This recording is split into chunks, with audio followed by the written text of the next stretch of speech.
আজকে বাগুন এই ব্লকে মানুষজনকে কি বার্তা থাকবে? মানুষের কাছে অসুর বধের জন্যে আমরা দেখেছি ব্রহ্মা বিষ্ণু মহেশ্বর অসুর বধ করেননি। অসুর বধ করার জন্য নারী শক্তিকে আহ্বান করা হয়েছে, তাই দেবী দুর্গা অসুর বধ করেছে।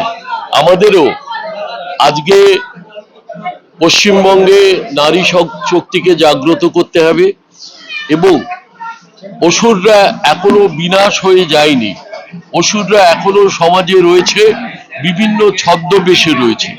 তাই সেই অসুর নিধনে ভারতীয় জনতা পার্টির কর্মীদের নিরলস কাজ করে যেতে হবে।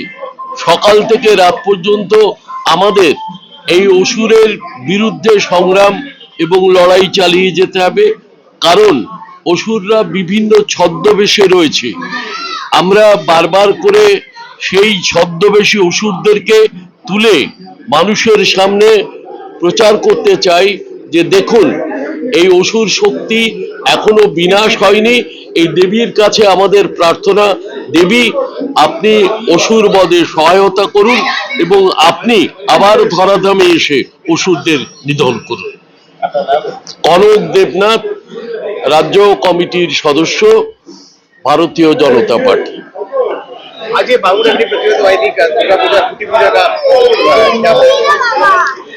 আমাদের আনন্দের বাঙালিদের উৎসব দুর্গোৎসব, এ তো আমাদের বাঙালিদের একটা পরম্পরা। আর এই ব্লকের এই প্রতিরোধ বাহিনী প্রতি বছরই আজকে 53তম এবছর খুব সুন্দরভাবেই পুজো হয়। এখানকার সমস্ত যারা নাগরিক, এই ব্লকের যারা মহিলারা পুরুষরা সবাই মিলে এই পুজো একসাথে মিলে করে।